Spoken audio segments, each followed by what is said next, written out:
Did we do well, my darling girls? Did we really do well? We grew you up to be straight and strong, to do your best to know right from wrong. Welcome, thanks for joining us. This is our 5th Objectinar, and we've got big thanks for the Women's Human Rights Commission, whose logo you can see today, for sharing their Zoom with us, and also to the Resistors for lending us Rebecca, who is our tech Rebecca today. I'm not very good at technology, so please be patient if I go wrong. We are talking today, as you know, about prostitution, which is a sensitive topic. You might not want to have your children hear all the stuff we're going to talk about, so if you've got them floating around, you might like to make arrangements. We've got a Twitter hashtag if you want it. It's all capital letters, hashtag WeObject, all one word. And we've got 2 great speakers lined up for you today for an in-depth discussion of their insights and experiences in prostitution. Sadly, Fiona Broadfoot had to pull out. She's having a difficult time in her own life and supporting a friend who's having a particularly difficult time, so she's not able to join us today, but she will be joining us to tell us more about her life and experiences on another occasion. We've had some questions sent in by email already. Thank you for those. And I do hope that you'll feel free to ask questions in the Q&A or in the chat. Just a warning, we're not really planning on a debate about is sex work real work. We take the position that it's not. So we're not going to be, debating any of those things. Although you never know, our panelists might want to give you a few realities if you want to ask that kind of a question. Before we start, I've got some very good news. The Object Transgender team have succeeded in getting an online course on transgenderism taken down for review on grounds that it was inaccurate, oversimplified, unevidenced and downright misleading. It's called Gender Identity, Transgender People in the Workplace, and was written by Gendered Intelligence for the Open University. So we're very encouraged that after our great long letter, which is up on the website if you want to read it, they did the right thing and took it down because it was misleading people, and there are many other courses. We're going to be looking at 1 or 2 more, so please do get in touch if you've got any suggestions or would like to help. Because obviously you have to do these courses first. We can pay for that. So moving on to our topic for today, prostitution. It's an issue where Object achieved a law change some years ago to make paying for sex with a woman you know to be trafficked a criminal offence, which might seem a small step, and it is a small step, but it's a step in the direction of the Nordic model. So to introduce you to Julie Anita, who has worked in prostitution for many years in the UK. She's giving you a wave. And to Merle Asbogard, and I should have asked you if I was pronouncing that right, Merle, am I? She hasn't said I'm not. Oh, Merle, you're on mute again. You need to unmute yourself. Anyway, Merle has worked in prostitution in Amsterdam. And I just want to point out that it can be very triggering for women who've been in prostitution to revisit their experiences. They can be very traumatic times in their lives. And if a question is too personal or too difficult for them, we will accept it if they change their minds about answering questions and say, I'm not going to answer that one, because let's face it, they're putting themselves up there. They could have just gone back into the shadows and led lives of forgetting about all that stuff, but they've put themselves up here and they've agreed to talk to us, and we're very, very grateful to them, and we want to know about their thoughts as well as their experiences.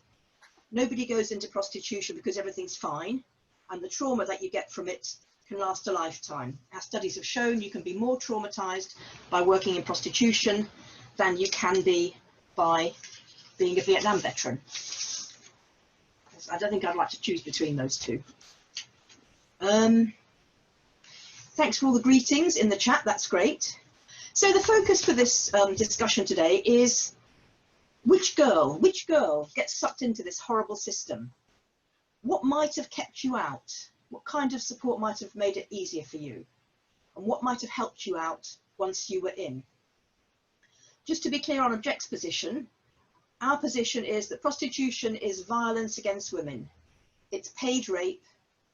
It's perpetuated by lax sexist laws which protect the pimp and the buyer, and by the lack of well-paid job opportunities for women. Prostitution is a protected zone for the many men who want to control women and use violence and coercion on them. We campaign for the Nordic model, which criminalises paying for sex and provides realistic exit routes for women who want to leave. There is no such thing as a child prostitute. Using or pimping a child for sex is child sexual abuse and child sexual exploitation. So the focus in this webinar is on prevention, recognising the signs that make girls vulnerable to being prostituted and dealing with those issues preventively. So Julia Murley, welcome to our Objectinar, and thank you very much for agreeing to participate.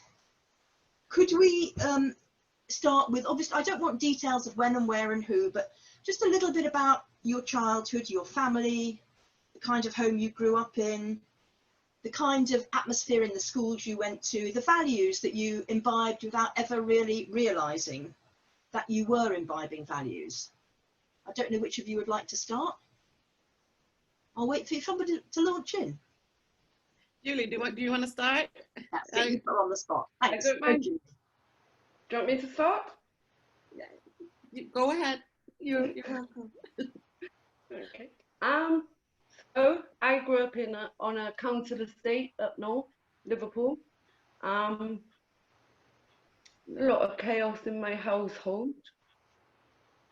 Not a good relationship with my female parent or my male parent. A lot of my violence came from my female parent.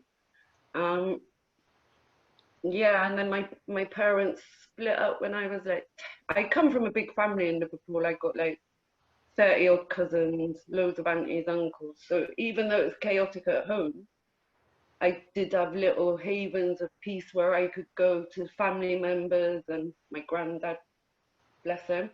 And then my mum and dad, yeah, they split up when I was like 9, maybe 9. I'd already been sexually abused by that point. So I don't know. All I can say is growing up, I can just remember feeling not liked in your own household. And this is not for violin. This is just the reality of my feelings, you know? So my mum and dad split up. My dad ran off with a 15-year-old who we brought to live in our house. My mum ended up with the local heroin addict. Yeah. So that was great. And from there we just moved. We moved around so much. My mum she has a lot of boyfriends.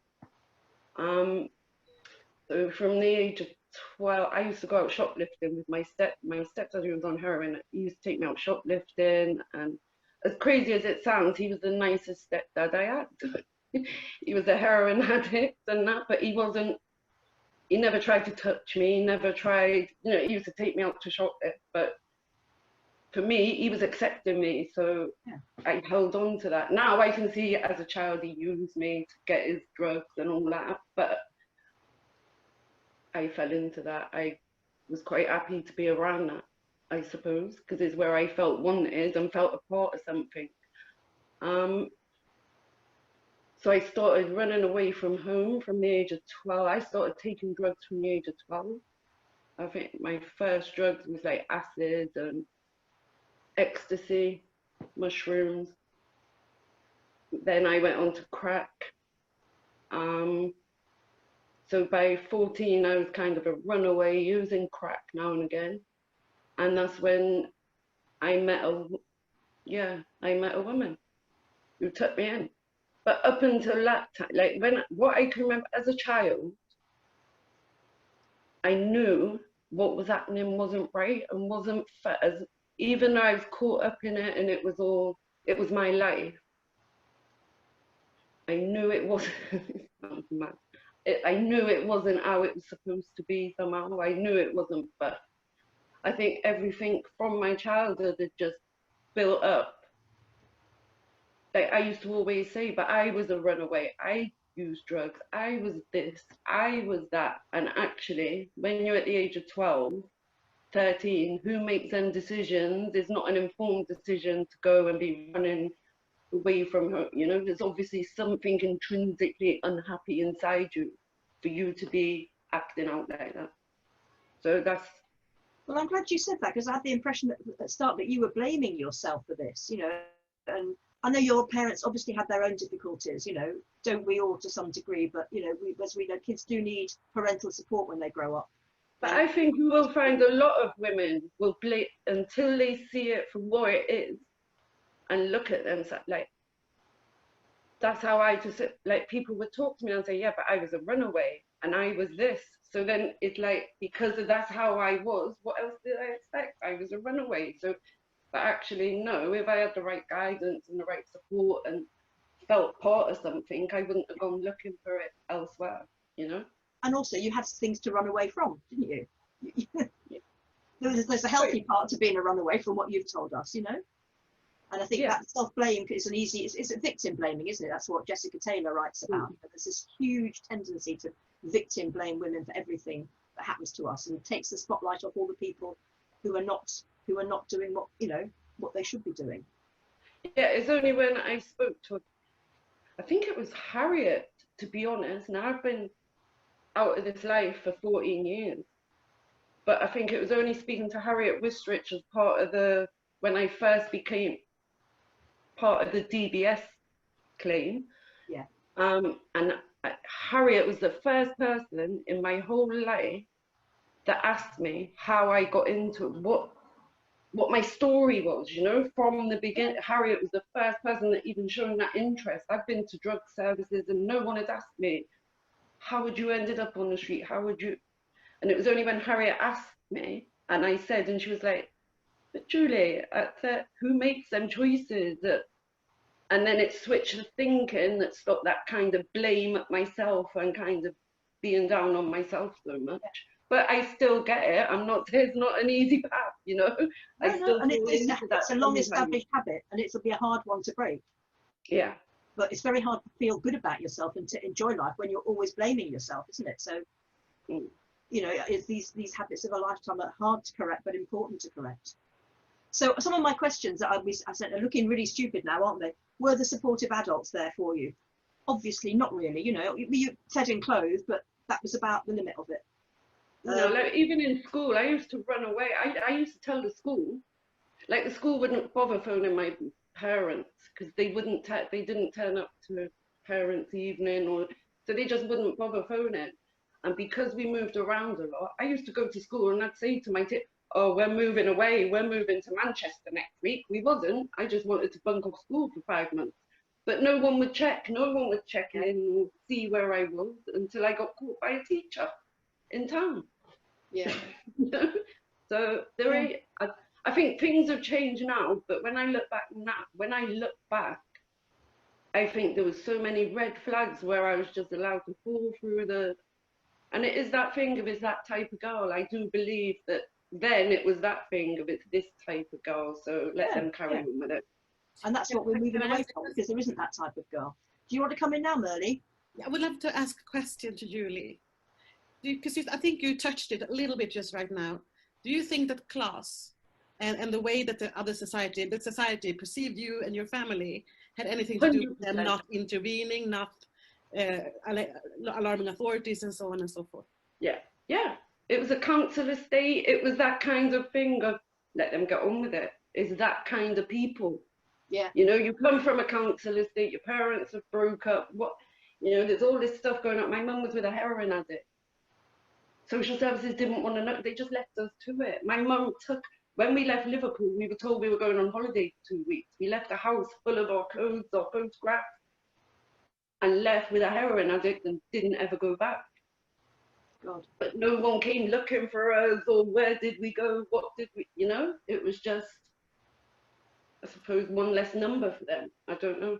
But I do definitely think it's a class thing as well, 100%. Yeah, having grown up on a council estate, a lot of people, I can relate to that. It's a stigma. I don't know why, because it was a lovely place where I grew up, but people looked at it like that, So all my questions are that you didn't have supportive adults who were there for you. You weren't taught to be assertive and to know your boundaries and say no, because you never got the option. You weren't encouraged to have hobbies and supported to take up interests and, find things that gripped you. And you probably did know about the existence of rape and sexual violence and the sex trade, but not in the way that we'd like girls to know that it's out there and you know, be careful.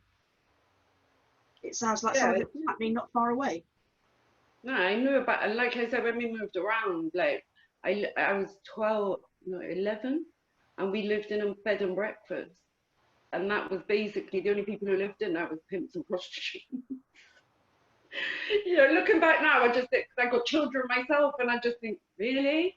But I'd be sat up with them all night, like smoking with them and drinking, and you know, they accepted me for where I was seen as difficult or this or that. They just, obviously they accepted me. Do you know what I mean? They could see how vulnerable I was, but to me, they was accepting me. So you're gonna go where you're accepted. Yes, so hardly I relate to that too. Yeah. How was it for you, Merle, when you were little? Well, I was born in Colombia. In, you know, when you just you know, you drink the puddle water from the ground, like it's bad. It's Cali, Colombia in the 80s, and so when I came to Sweden in 86, you know, you're being raised in this. And I have nothing against white people, but I was raised in an entirely white community. And I have a sister and 3 cousins who were also adopted, but only me and my younger sister is what you would call black. And it was really, I don't know what the word in English, but as beautiful as it can get nature-wise. We grew up in a farm. My father has a farm and my mother has another farm on her side. So there were lakes and there were animals and everything was so beautiful. And until I started to go into town and had to be in those kind of kids activities, when I realized I was different. I was, you know, my hair was different, my skin was different. And from that on, I started viewing myself as someone who was less. Sorry, I just have to. Yeah, take a moment. That's terrible. Oh, grandchildren issues, yeah. They're with us, folks. Human beings, you know. That's okay. You need to unmute, Merle.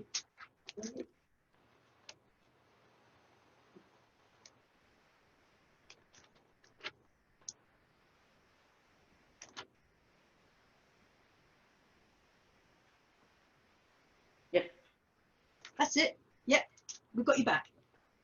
So no, yes. So I started to view myself different, and there was no abuse really, other than, you know, the casual abuse from the casual racists in the school that I went. But I wanted to be alone a lot. I just pulled away, and when I came into my teens, when I started developing, the other thing that happened that I didn't feel that I owned my body. And it's a much for a 10-year-old to take, just growing breasts and everything, that you're not in control and you're not allowed to be in control. You had guys coming up and basically putting their hands on my breasts between your legs and saying that when you went to a grown-up, when you went to an adult, which you've been taught your entire life to do, they say that, oh, he likes you, or you know, they're just curious. And, you know, and for me, I tried to think about it because they didn't like me. I was below them. I was a sub-person to them, both as a girl and as a black girl.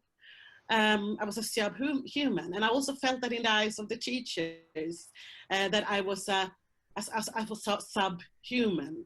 I tried to take an example.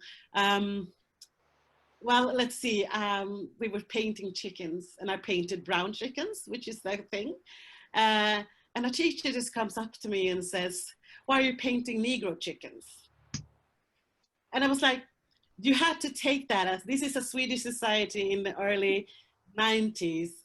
This was really racist. I tried to talk to people today. They're like, they were racist now. And I'm like, they were racist back then too. You didn't have anyone who checked them. You didn't have anyone who said that was bad thing. That was, you know, we should really deal with it.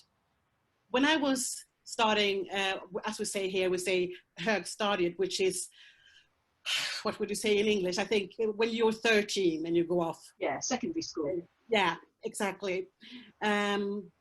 I wanted I called the head principal and said I wanted Spanish in school, and I made a real big thing about it. I was from Colombia, I wanted Spanish. And of course, none of my old friends wanted Spanish because they wanted German and English, because Spanish wasn't in their category of languages they wanted to learn.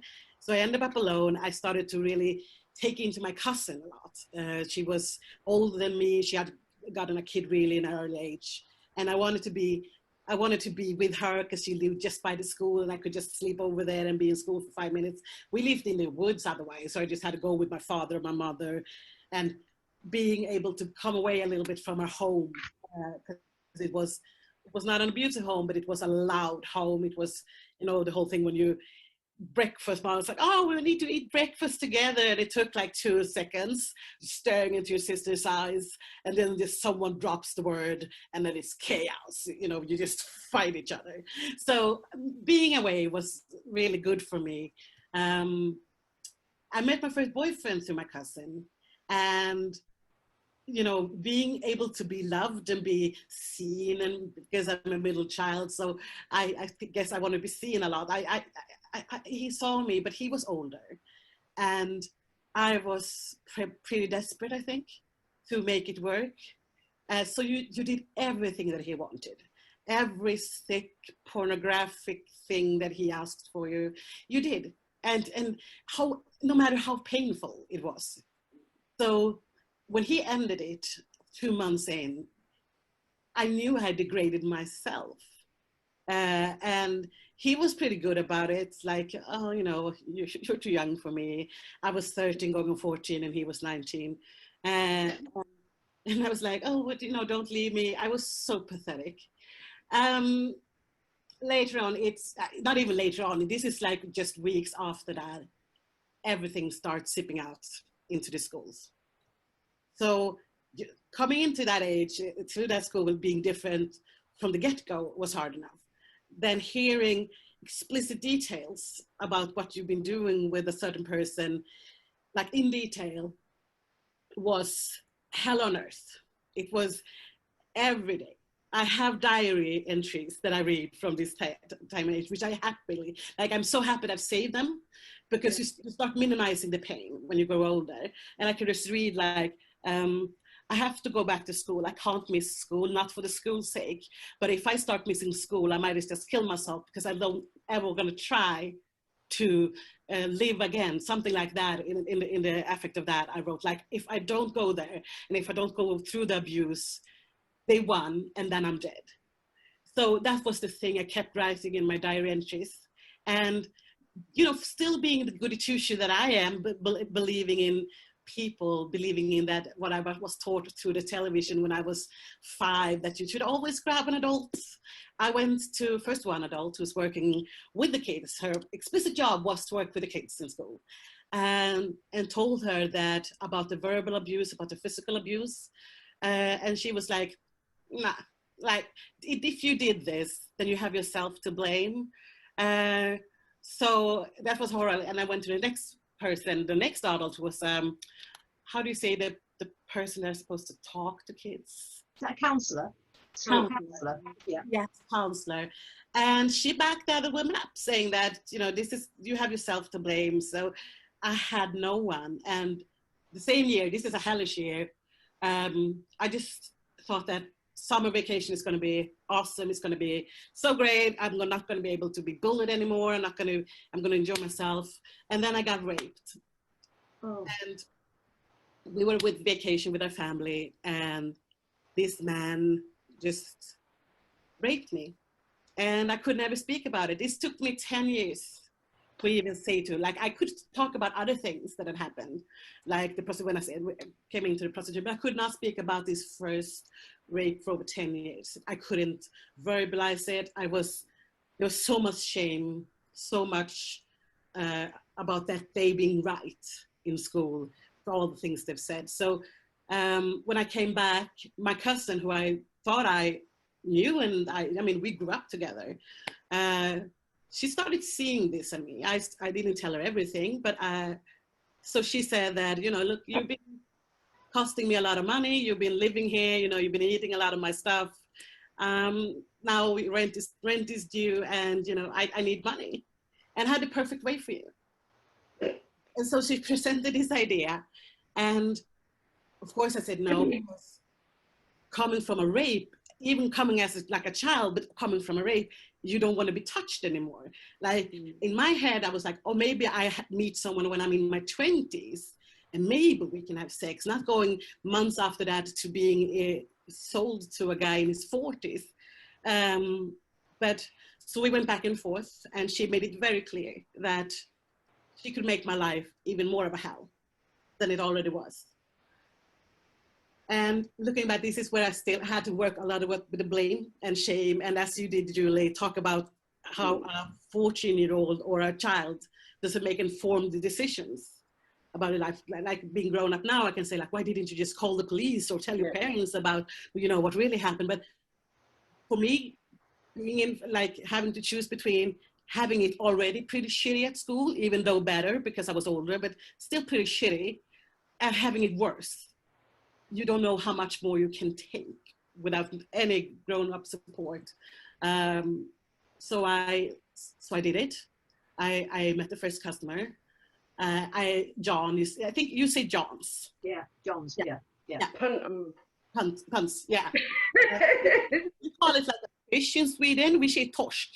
That's like a big fish, but I'm not going to say that because no one ever going to know what that is. But John, and you know, and that's one. Like I'm still kicking myself. Like, how could you not believe that she was going to use that against you? And of course, that was the first thing she did. Like when I came back, I didn't know. I handed over the money, and I was like, okay, so you promised me this was just going to be the one time. And it's like, no, of course not, because I can't guarantee that this won't get out, that you actually did it, that people were right about you, and this will end up at your parents.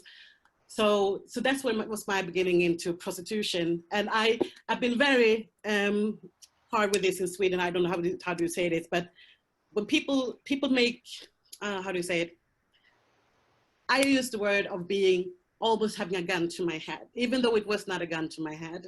But when you groom a child, when you force a child in a coercive relationship, you don't need a gun. So people need to realize that that's what also is coercion. Coercion. Yeah. So that was my beginning. She handed me a cell phone, and I had to leave school to go out to a parking lot and jump in and out of cars, and I also nights, and I live in Borås, which is pretty close to Gothenburg, so she would have friends drive me there at night to meet up with Johns, and it was horrifying, but also very violent. And you know, when I did I talked to someone, and the person was like, oh, but they, you know, you had a big breasts and you were pretty like curvy. They probably didn't know that you were only 14. And I was like, they made sure that I was only 14. Like, that's what they paid for. That was they were. If anything, I remember one customer being like, I look too mature for my age. So he was like, not sure if he was gonna pay. So yeah, just and what's important to know is when even as an adult, but mostly as a child, you can't control the customer, so you can't control the John at all. I've had some of the most idiotic discussions with sex lobbies saying that, you know, you can go as young as 16 or 18, and like, you can't even at that age control them, making them. I remember all the times I've been clinching on to condoms in my hand for dear life, trying to make them wear them, and they just not. Like, they have not paid to wear a condom in their mind. So yeah, it was pretty rough. And sorry, I have to correct. You said I worked in Amsterdam. I used to work in Copenhagen for a year, but most of the prostitution I worked in Sweden, but also in a brothel in Copenhagen a year. Oh, okay. Apologies for that, Melody. Oh, it's okay. It's okay. But thanks. I mean, I don't want to end on that note, because you've just shared some horrendous stuff, both of you. Horrendous stuff about a child who should be nurtured and looked after, and probably with the best intentions, your parents adopted you, but society, for whatever reasons, and someone's asked a question about this, fails you and fails so many girls. If someone says, you know, in what ways do you think society and the authorities were responsible for the situations that finally took you into prostitution? I mean, how can society deal with that? I don't know. Have you got any idea what should, obviously the school counsellors failed you, the people that should have been looking on you in school, both of you failed you. Yeah, I have, just as I wanted to speak to Julie and you Jan, about with that, how much class and race and how other happy parents play into the fact that you are being the one who is not being helped, who are being allowed to fall between the cracks. And when I say happy parents, I mean those parents who are so happy that it's not their child that's being bullied and it's not their child that's being raped, and they know so much about what happens in that child's home, in school, but they say nothing because it's not their child, and that's something to be grateful about. So their problem, and just I can only speak as being Black and a girl, but I can see also how much when I meet being in a economical situation, not being brought up in as we were in an upper middle class area, all the poor kids. It could have been any one of them. Yeah, well, I always think with prostitution, it could have happened to any of us, you know. Exactly. It could have been any of us. You know, it's not, and this is the way that we have to unpick this stupid idea about a person in prostitution. It's a person who happened to get there, and that's why I wanted you to tell us something about this, not because it matters who you were and where you were, but because it's such a common experience. You know, a child gets born into a family, the family's going through difficulties. We don't know how Julie's parents were parented themselves. We don't know, you know. They no doubt had their own problems. It's very easy to look around and blame this person and that person. Certainly when professionals are taking money for doing a job, I'm more inclined to blame them. But the fact is, there are families like this everywhere, absolutely everywhere. So as a society, what can we try and do to have support in place, which is one of the things I think Fiona is doing with her Build a Girl project. And I don't think anybody really takes on board how easy it is, especially in our sexualized society. I think people start with girls too old. You're going into schools when they're 4. If you go into school, and sometimes schools only allow you because they see it as a certain subject that you can only come in and talk to certain year groups. Yeah. When I know by the age of 12, no one could have saved me. Yeah. And that's being honest. No one could have saved me. I was already on that path. I had to save myself from that. Yeah. Being truly honest. I got arrested by police. I was out on the street and got arrested by police. I was 15. I was 15 years old. They cautioned me and dropped me back to the hostel where I was living.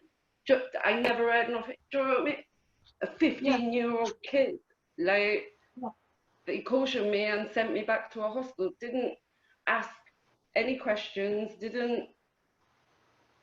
It was just, I was just one of them girls, and that's what people said. And that's why I'm saying you need to start really. I know people get scared about people going into schools and talking about this, but let's be honest. Kids now got social media. They see so much anyway. And I know for me, by the time, like I said, by the time I was 12, 13, I was taking drugs. I was running. There was nothing no one could have come and said to me at that age. Maybe if when I was younger in junior school, maybe, if someone tried to come in and build me up and give me a bit of self-worth and a bit of, but would that have carried on when you're going back to the household where you, it's a hard question. There's not just one set of answers. I think it's so many different people that need to, if a girl's being left, you know what is there for her. Like Merle and like myself, it's just a whole world of badness and people, predators, waiting to prey on vulnerable girls. Yeah. So you need to start that intervention from very young, very young. I think you can start, there is a program they have in Canada called Roots of Empathy, and they do it on all children in primary school. And it's about identifying your feelings, listening to other people's feelings, thinking what people's needs are. And so if kids aren't getting that in home, they might get at least all that's great in school, but if you're still not getting it, you getting it for a couple of hours a day is not going to go in. No, you'll still be in that home. I don't know what the answer to it. It sounds depressing, but that's the reality. Too many people think they can run in and save everyone with this couple of hours intervention when they're going back to a nightmare. Yeah. They're going back to their lives, which is a nightmare. Yeah. So, Merle? Well, yeah, I agree. And I also have to say that I think we need to change focus a little bit, because if we don't need to talk to people like me or Julie. We need to, like, we don't have preschoolers going online buying other preschoolers. We need to, like, we have a couple of generations still who's going to be alive and a problem for years to come, who continuously rape, abuse women. Like, if we need to target the hatred of women. We make to be hold the society accountable, people in the public sector accountable, men accountable, women with internalized hate accountable for that. Because otherwise we can't save the children either. Like, it's just say, du får välling, gumman, du får välling. Men går du och lägger dig så kommer mamma. Sorry, as I said, I'm a single mother, and they just came in from grandmothers, and I thought it was going to be another. It's fine. We know that, kids. We've all had them. But we need to deal with that first, because the way I see it, hatred of women is like a stab wound, and you can't just put a bandage on it, because the layering beneath the stab wound is so like deep. So you have to cure it gradually. So. The way I try to work is to talk to adults. Adults are the one who's abusing children. I used to say this: people in prostitution, women in prostitution, girls in prostitution are not born, they're being created. Yeah. They're being created and they're being groomed into a business where you can have one teacher who is a predator, who sells you on to his friends. Why is that a thing for a teacher who already has a salary? Even in Sweden, it's not a high salary, but it still is a salary. He doesn't need the money, because owning a woman is still a status for men. So we need to deal with all those issues. And if we're not willing to deal with all those issues, having someone like me coming to preschoolers and talk about, you know what, John, when you get 48, don't buy a child. Like, that's gonna make fuck all for John's life. Like, it's not gonna help him. And one thing I would love to see in schools is talking about the value, how we devalue women. I said something that I would like to retract before, but it's not that class doesn't have a tremendous impact on who goes into prostitution and not, but also the evaluation of women's value. Yeah, you can come from the richest family, but as soon as you get raped or get in any way viewed as a lesser woman, you're still going to be out in the streets with the rest of us. So, but yeah, I rest there. Yeah, okay, thanks for that. We've got a question that's come in that's particularly relevant to you, Merle. Irina Frick has asked, were you there in Sweden when the Nordic model came in, and did you see any difference? Yeah, there is a difference actually. When the Nordic model came into place, this was in '99. It was really coming in place. It was the same year as I was brought into prostitution. So I was in prostitution 16 years from the beginning to 2015. The thing is, the Nordic model has made a difference. It has made Jans not being as cocky, and also not as, I think, not as openly violent. Like, they can't go and say, oh, she wanted it because it's legal. But also, we haven't seen one murder of a person in prostitution for 20 years. So that's saying something when we look at the stats from different countries around Europe. But have they stopped? No, they haven't. The Nordic model is a law that is written from above, which means that this was written by experts and people in parliament. They didn't have the people's support. Now they have very much the people's support. I think it's like 71 or 72% support the Nordic model. But when you don't have a proper talk through with the people, you don't have proper campaigns, you can ask the question in different ways and they will support the Nordic model. You can say, okay, so you support the Nordic model, but would you also have the women being, how do you say, criminalized too, who sell sex? And they will be like, yeah. so the support is big because they believe that the men shouldn't buy, but also they believe that the women shouldn't buy, or that the third option being that everyone should be, all should be legal. So that's what you get when you don't implement a law properly, and you don't get the exit help. You have people, and this is what I'm going on tour saying, like in every lecture I have, is that the big problem with this law also is that it's perfect as a law. It's done so much good in the justice system. It really has. But you still have people working as teachers, as people who work in social workers, who think that it's a personal opinion, whether or not to support the law or whether or not to view it as a job, which is within the same law. And I said, no, you support the law as a public servant, or you shut up about it. Yeah. You do not say anything else. But we've had some serious, when I was 18, I tried to leave prostitution. I came into the social worker's office, and since I'm not the one doing anything wrong, I'm not the criminal, she still is entitled till this day to start with her little machine, asks me how many customers I've had, how many Johns, and say that, oh, you earned too much money, you're welcome back in 3 months. What? Yes. So just run that past me again. Because I was open about being in prostitution, and because she had within her right to view that as a job, she was allowed to ask me questions about how much money I've made the last month, and put that into her system, which then concludes that I've made too much to be a recipient of social money. Oh, so it was a matter of money. Yeah, to support myself. Incredible. I mean, I do believe you. I'm not saying I don't. I do, but I just. Yeah, it shouldn't. And this is a hole in the law system that is being addressed. I'm talking to people from the government down like this. You need to cut that up, because it should not be that way. This is barely a grown-up sitting in front of a person saying this. I was 18, just entering adulthood, and she could have saved me then, and she chose not to.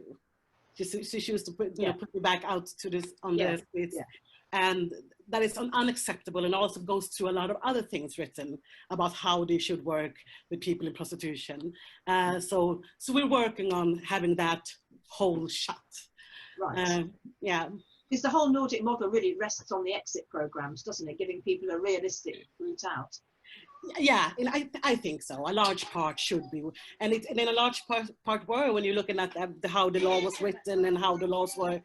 It's really beautiful how they viewed it as a man's violence against women, and this was an investigation that took 30 years to conclude. It's really had done its homework. Oh dear, if you need to do anything, carry on. Ja. Nej, men ta en godis, men jag sitter ju i möte. God, this woman. Swedish, English, Spanish. Can we ta ett godis? Can we take some candy? Vibrate. I'm in a meeting.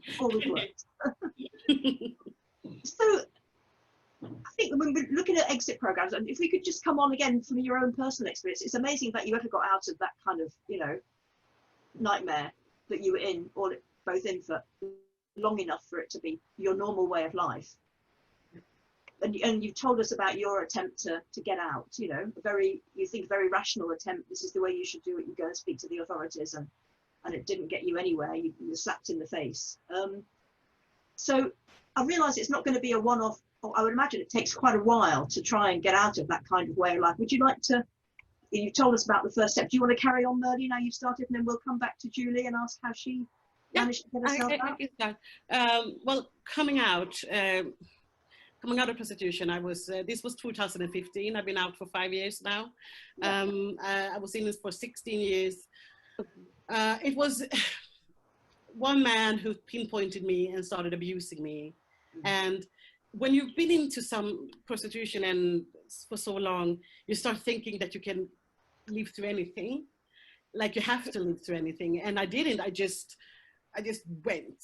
I had a daughter then, and my oldest daughter, and I was just lying on the floor, just scratching myself like a crazy person. I just cried and cried, and that's when I knew that he had pinpointed me because I was in prostitution. He wasn't a John. He was the person that knew that my value was so low that he could pretty much do anything he wanted. So I said, you're not going to come through this alive or whatever. It's been so long and you're still here. Like how? So I stopped. And you let first, a couple of days, and you don't look at the phone, and then it's months, and then eventually we are 5 years. But you still have people calling, like you still have people every now and then trying to get you back into prostitution, even though I'm a 35-year-old woman, mother of two. So it's the Johns don't give up. They don't care at all about your well-being, your physical or psychological well-being. But when it comes to talking about the phone. Yeah, so that's what I did. But I would have loved to see that we would have really exit programs, that we wouldn't shame people or scare people. But also that I've been working on a project. We haven't been funded yet, but writing about how we think we would build this exit program, and it has to do with Kazam and has to do with really looking at different ways, because if you have what we do in Sweden now is that we send everyone to talk to someone, but there's not much to talk about if you can't pay your rent. Well, I wanted to ask you about that, because you said about you stopped looking at the phone and so on. I'm thinking, well, if you've been supporting yourself and getting your rent paid and you're buying your food supplies from prostitution, how do you what alternative can you move to? Yeah, exactly. But what you need to do is get a job. Yeah. And you need to be supported financially and get them to have a break, because people tend to forget that being in prostitution and being in in that kind of world is one of the most exhausting things. I remember sitting with social workers saying, can I please just have like 3 months or 6 months where I don't have to do anything, where I don't have to worry day and night on how to pay for things, or, but so that's about making people realize just how exhausting it is to be poor, to be in prostitution. Yeah, sure. Yeah. Yeah. So how can you go and get a job when you've just stopped prostitution? That's not the easy part. I'm still working on that. But what I think that needs to be done is that you have to build the self-confidence up again. Because when I sat and my mom was like, you go on the work employment page and you just look for a job. I remember starting crying because I've been sitting there for like 15 minutes. It's not a long time, but every job felt too like, that's not me, I can't do that.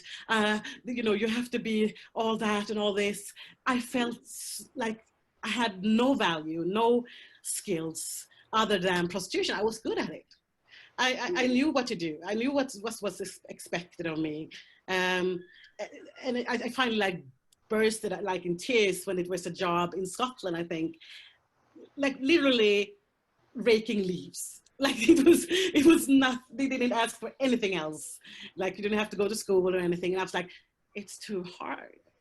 Like I can't do it. And it was not even about leaving Sweden. I think I was 21 at this point.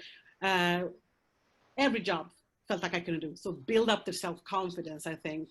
And, treat them as persons, because human beings. Because you're so used to not being treated as a human being. So that little person that you've hid away deep inside here for years is surrounded by someone who has made a split between her soul and her body. Yeah. So you need to force them together again. Absolutely, you can go through talks, but also we have to be realistic. You have to make sure that you can fund food, like home and whatever, and it has to cost. Women, the help of women has to cost money. Because as soon as we're talking about women, like the care for women, we're like, can we really afford that? Yes, we can, because we bear the babies and we bear the entire society. So yes, we can.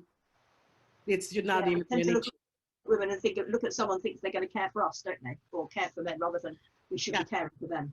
Exactly. We bring out the next generation. Exactly. Yeah.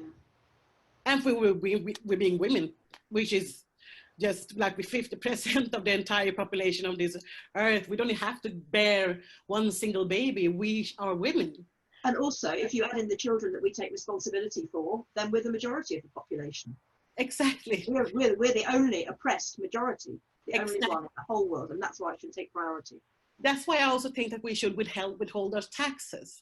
Like I'm not going to derail this conversation. I'm just going to say this really quickly. I've been in Norway saying this. I think I said I was in Germany.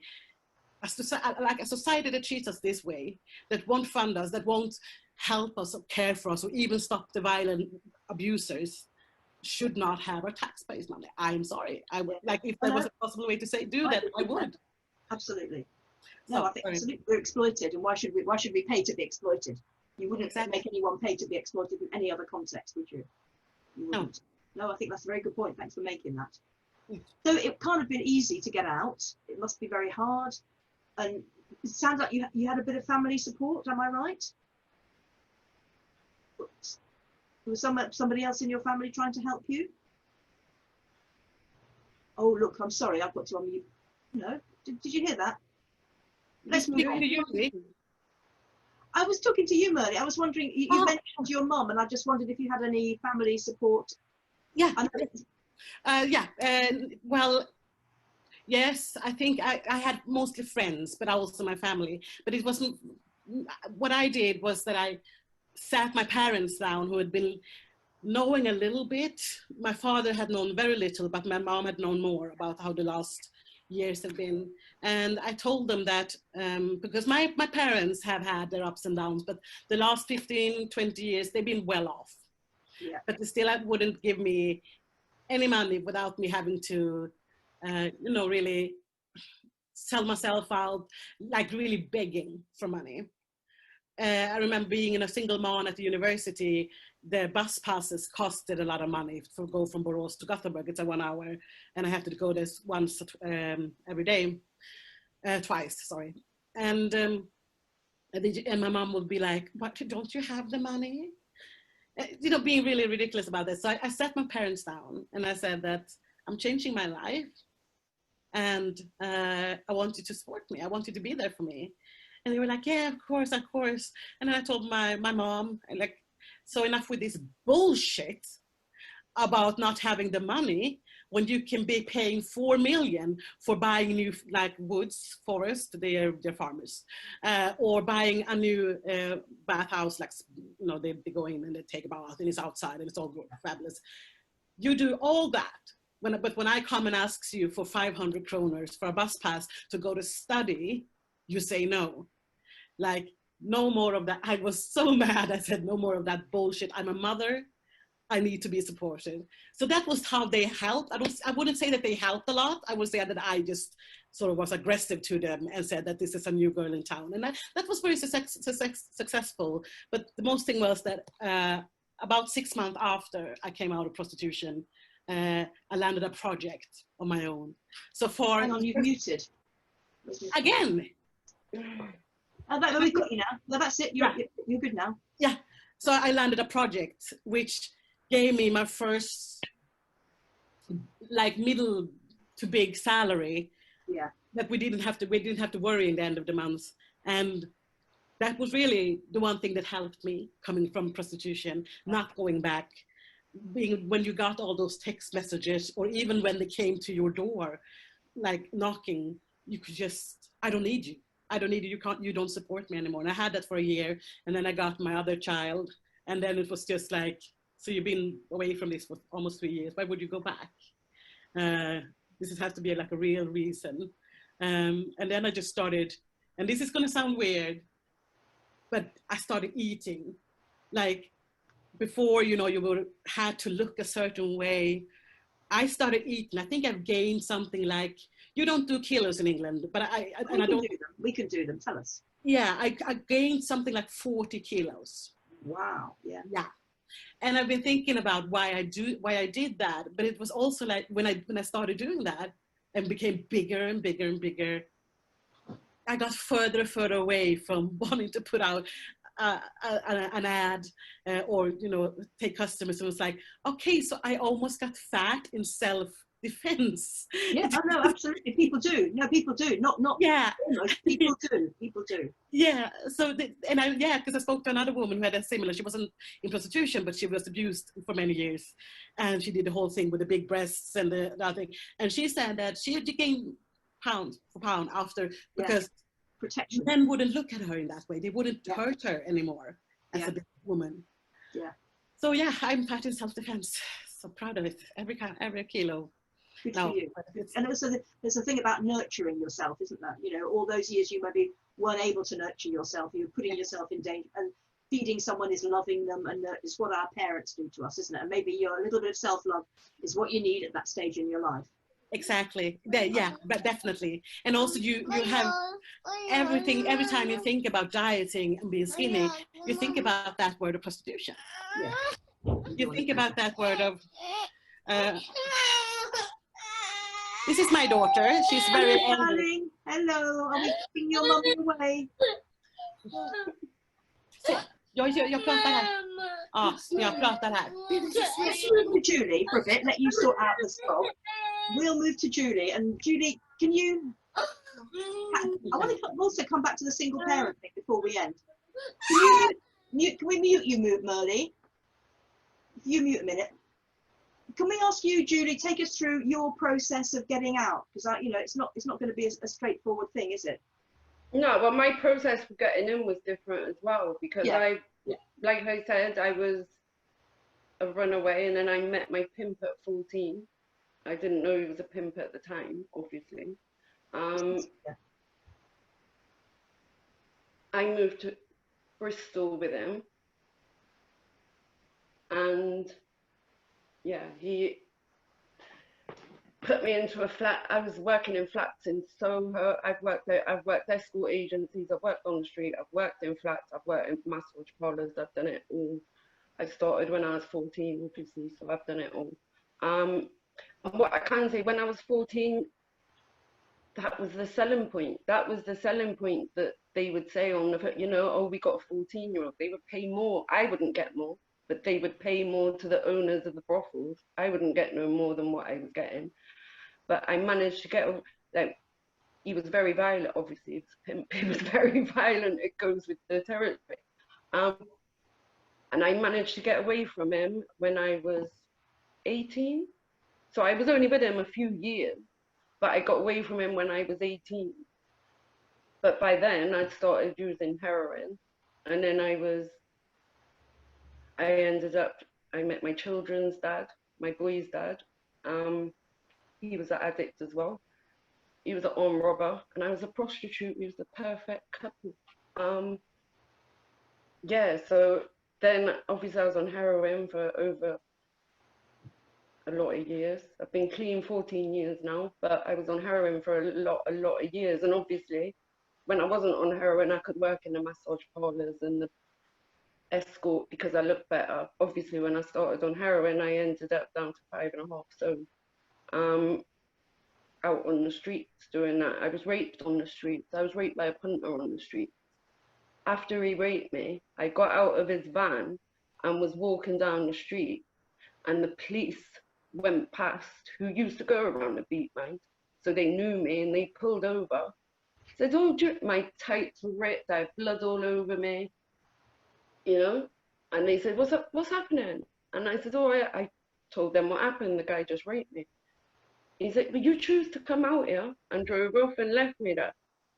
And I think that's people's attitudes. You choose. Do you know what I mean? I was a heroin addicted 5.5 stone prostitute out on the streets. I didn't choose that. In no way did I wake up when I was 11 and think, you know what, I really want to be a drug addicted prostitute. That's what I want to do with my life. You know, I didn't think that. I ended up staying in it for so long for the heroin, to be honest. I think I would have left prostitution earlier, but because I was on heroin, then it just becomes, I was doing it just to get the heroin, basically, you know. I done it. And I think, as bad as it sounds, I did get fed up. I got fed up with all of it. As embarrassed. Take a minute, don't rush. As embarrassing as it is, I got pregnant with both my children when I was doing this. On heroin and on the street. And sorry. No, it's all right. This ain't the nice No bit one's to talk blaming you about. here. This ain't the nice bit to talk about for me. We're just amazed that anyone having got into that could actually get themselves together to get out, to be honest. I'm not sure I would have ever had the strength. It's not straight. It's just, that's your life. That's what I think people look in and think this, but to me, it was, I was 5.5 stone. I looked like a, when my brother seen me, he said I looked like a prisoner of war. You know, he was so upset. I've had my little brother I love more than anything in the world, crying his eyes out in front of me on his knees, begging me to stop taking heroin and to think about my children. All I was thinking when he was there saying it was, when's my next smoke gonna be? Get out my face, I just want to smoke again. But I think the reason that the heroin was the big thing for me rather than the prostitution is because, like I said, I was sexually abused, so for all them years I was always looking for something that would stop my brain from working, that would stop the thoughts in my head, that would stop the shit in my head, basically.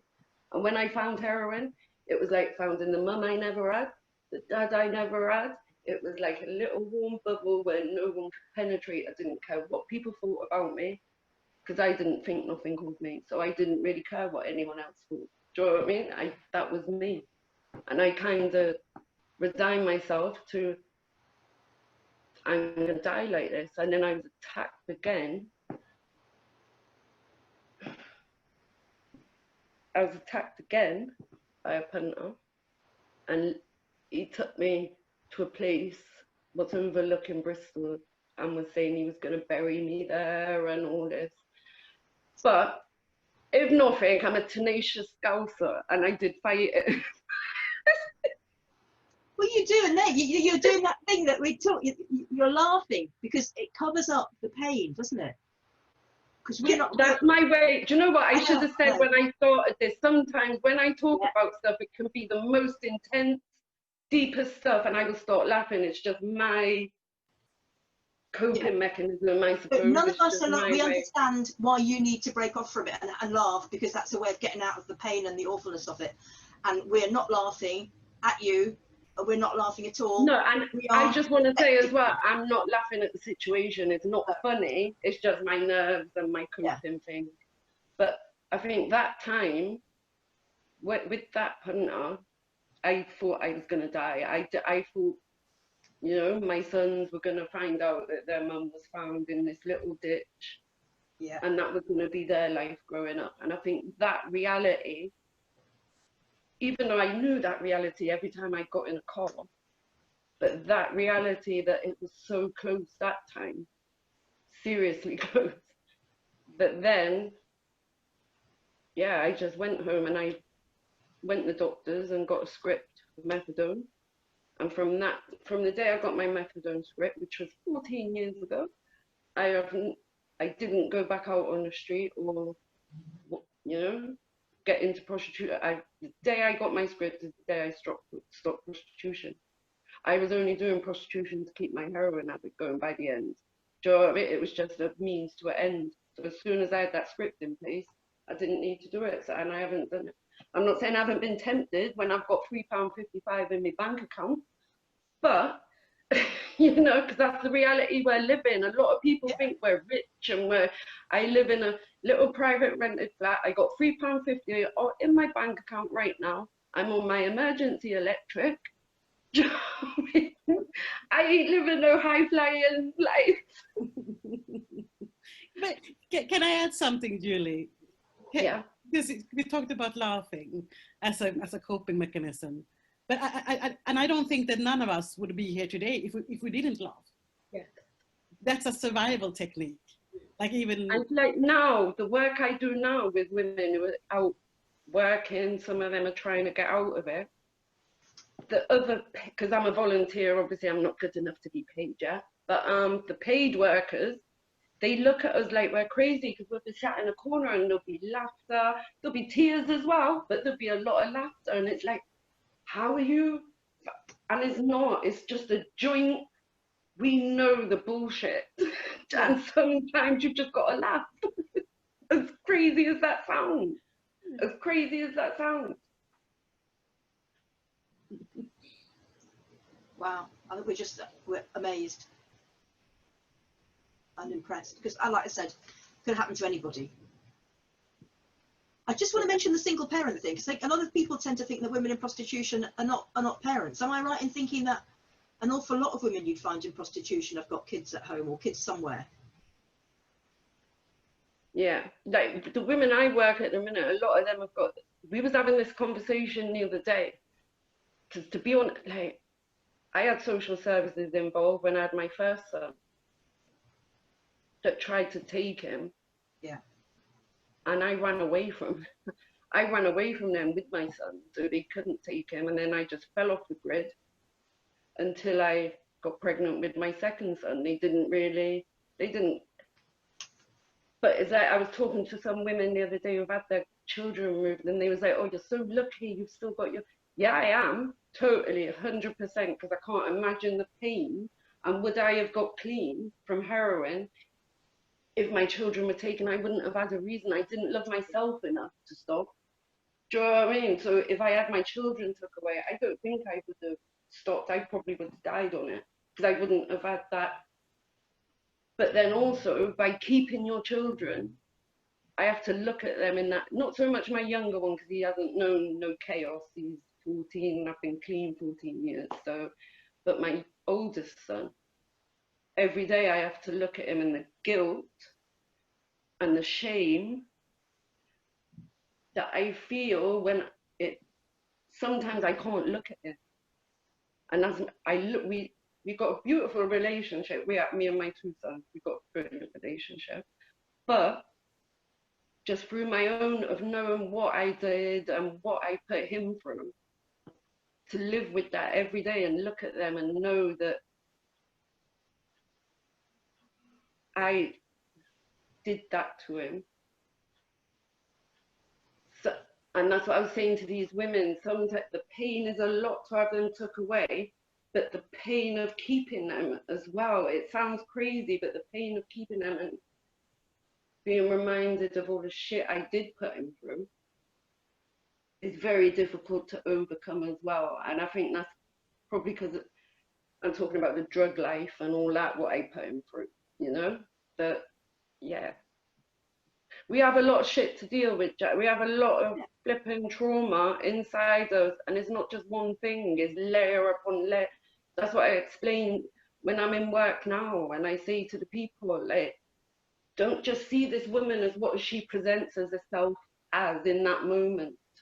When that woman presents herself in that moment, she's scared, she's feeling ashamed, she's feeling guilty, she's hating herself. So her behaviors are going to be a certain way. She's going to be aggressive. She's going to be this. Think what's behind that. What's behind them behaviors? Look at what's... No, I know when I went to services, I was the most aggressive, believe it or not, I was the most aggressive, hard to manage. You know, no one thought I'd get clean because I was so against. I'm doing what I'm doing. You can't tell me nothing. You know, but really what I wanted to say to them was, I am shit scared. I don't know what my life is. To stop drugs and to stop prostitution, like, I've been in it from 14. I got out at 31-ish. So that's half of my life. The idea of stopping that and what my life would even look like was so alien. Yeah. and so scary that I can see why women find it easier to stay where they are, because there's not enough exiting programs. There's, like I said, I'm volunteering. I've been volunteering 14 years, 14 long years. Do you know what I mean? And I do it because I love the women. If I didn't love the women and wanted to support them, I'd have gone and worked in Tesco a long time ago. Do you know what I mean? But not that there's nothing wrong with working in Tesco, but big up Tesco. But No. but there's not enough exiting programs that have got people with lived experience. A lot of exiting programs you go to are run by people with no experience. They might have come from college, or I'm not saying they haven't got the right intention in their heart, but I think to do true work with women, I know for me, I've gone around doing talks about how I come off drugs for years. I've done it for years. I can go and talk anywhere about my drug habit and how I got clean. But to talk about prostitution and that life and the realities and the violence, the sexual violence that you become desensitized to, but it's all kept in your, but you know,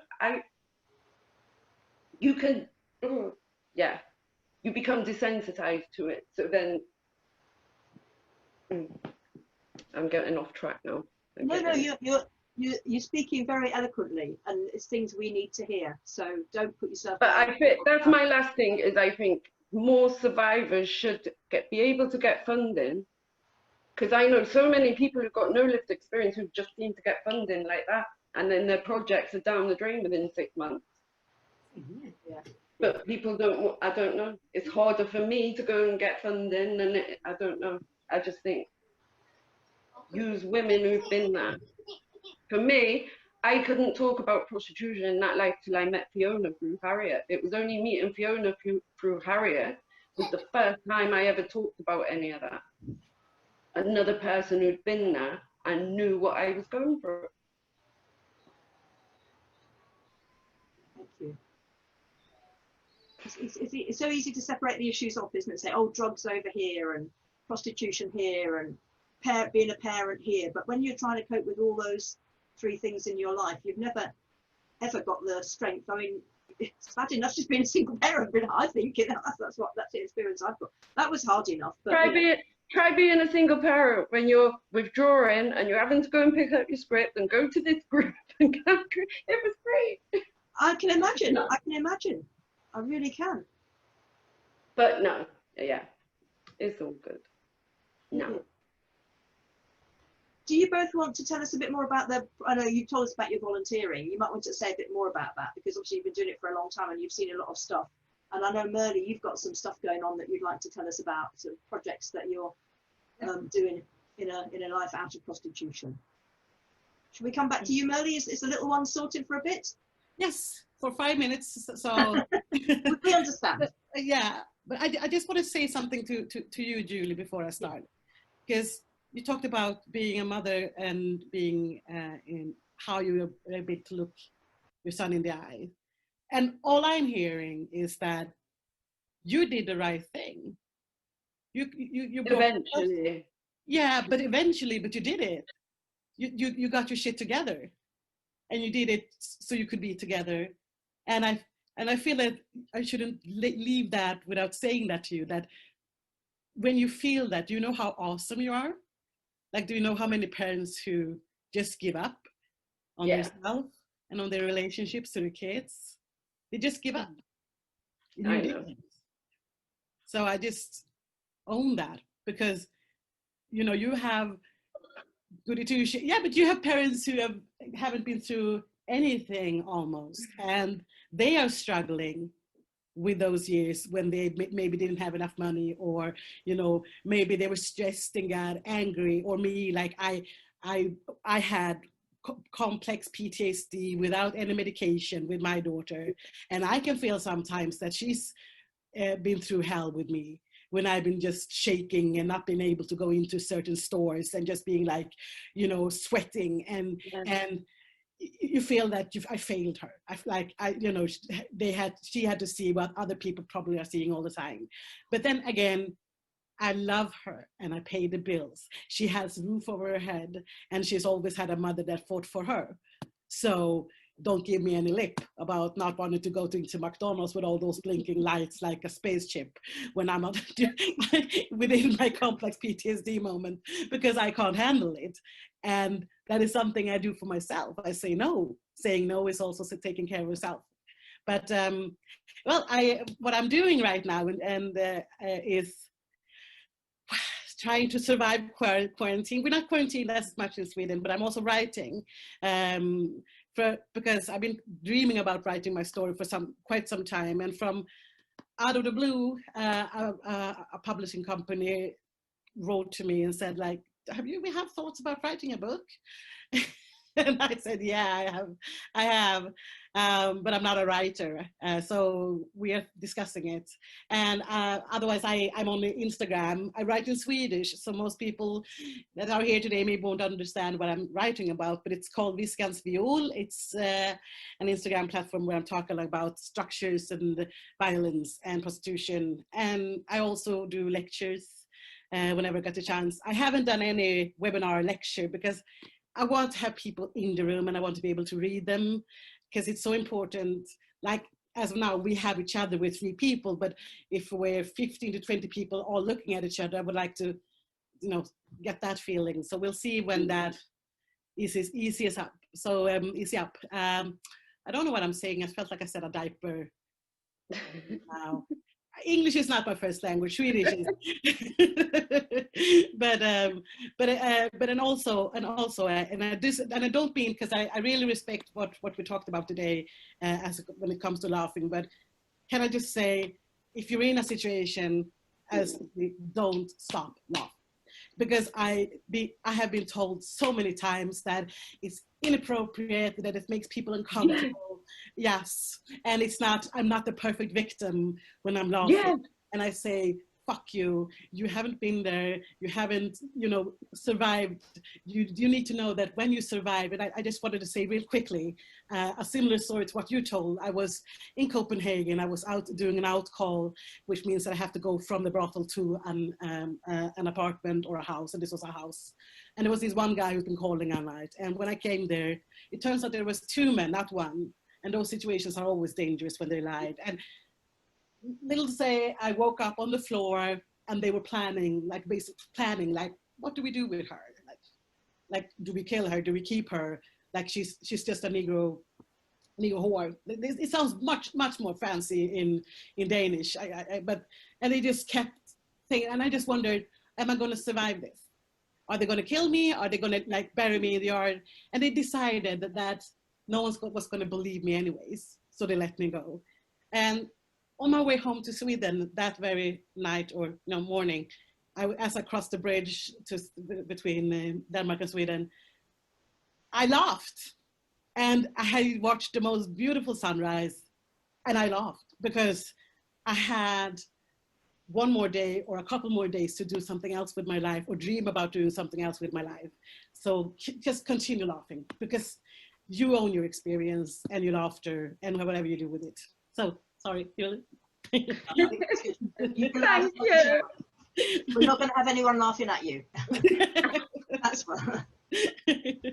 So, we're coming towards the end. I'd like to thank everybody for listening. We've had some questions in the Q&A. Kate says, Julie, how did you recover from heroin addiction? But as you've said, you're always talking about that. So, I'll just say quickly, I've done it the usual way: methadone, scripts, Subutex, and that's it. Right, okay. I'm not going to ask how you respond to the suggestion that prostitution is empowering to women, because I think you've heard enough today to answer that question yourself, but thank you for asking it. And I've got a point from Pilar in Spain saying many feminists are working in Spain to promote abolition of prostitution, looking towards the Nordic model. And what are the failures? Now, we've talked about the exit programs are not good enough, and you've talked about the fact that people they check people's opinion, and people feel entitled to have a personal opinion without actually looking at the evidence. Is there anything else, Merle, that you would add to that? Yeah, just if you want to do it a little bit more, I think, as France did it. because France took a version of the Nordic model, and now I don't have all the facts, so people should just read up about that. But it's some differences that have worked better than it has done in Sweden. But just go on. Okay, so Sweden did it first, and as anyone does it first, there's always mistakes, and other people improve it as you go along. Yeah. And we could certainly do it having it here and moving along. Can I just say quickly? Yeah. Just to kind of get some positivity in the building. Yeah. I just want to big up Harriet as well for fighting this court case for the women. Talk a bit more about that, because people might not know about that. Well, Harriet Wistrich, big up, fairy godmother in the making. Fiona Broadfoot was one of the main appellants. I don't know what, I'm not good with that stuff. But Fiona Broadfoot had been fighting this case for years to try and get, because when I go for a job, or Fiona goes for a job in England, we got prostitution on our criminal records. So obviously we felt like that was unfair. The amount of times I had to go on a work program and tell them I had prostitution on my record, when then the work program guy thought it'd be funny to keep making sexual jokes all the time, because obviously I love sex because I was a prostitute. Yeah, and I went for a job working with girls who were leaving care and might have been at risk of prostitution. I got through all the bits, you know, and they were talking about me coming and doing a shadow shift, had a look at my criminal record, and then changed their mind and said I might be a danger to the women. I don't know if they thought I was going to pimp the women, or if I was going to try and have sex with them, because obviously I'm a sex addict, because that was true. Oh. I don't know what but I come out of that job interview crying. And then I went home and Googled, and I found Harriet, and she's been fighting the court case. And then recently we won the first part of the court case. So soon, in September, if you've got prostitution convictions on your record, they won't come up if they're more than 8 years old. But we're also going to go and continue the fight because the police decided they want to keep our criminal record on their records. So we're saying if it doesn't have to show up on our DBS, why do the police need to keep it? Why do you need to know that in '95 I was arrested for prostitution? What does that help you in any way? So we're still fighting that. But just to big up Harriet and say we have won the first round of the court case. So people's DBS will be wiped clean after years and years. So big up Fiona and Harriet and everyone involved in that. Justice for women. Justice for women. Justice for women as well. Oh yeah. Yeah. That's them. Yeah. Which is, yes. Them up. So yes, do support them. Thank you for someone who said they'd like to support us. We're having trouble with our PayPal at the moment. If you want to send us a check, get in touch. We'd be always grateful to have your money. Or Justice for Women is another very, very good cause. I think we have to stop. It's nearly 4:30. Just checking the questions again. I think we've tried to answer those as best we can. Everyone's saying how awesome you are. And you are. And we're all shocked by it, you know. You're having a hot flush again? I am.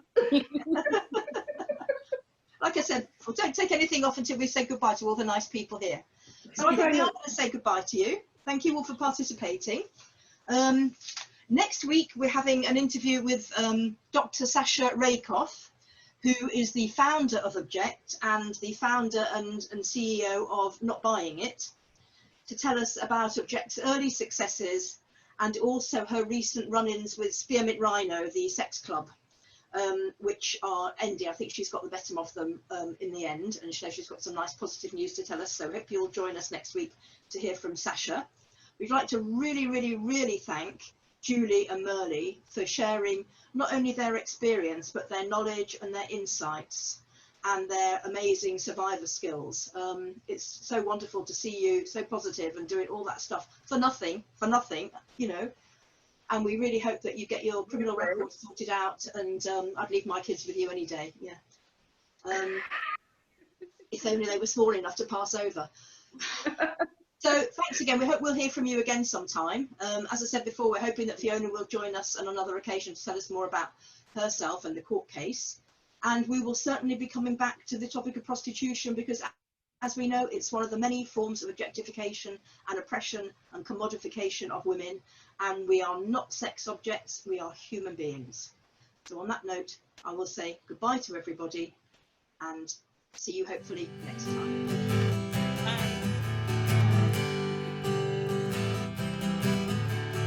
Did we do well, my darling girls? Did we really do well? We grew you up to be straight and strong, to do your best to know right from wrong. But we grew you in this awful world, a world that's hard and tough for girls. And part of your strength was to take it and make it okay. But it's not okay, my darling girls, in this fucked up, muddled up, mixed up world.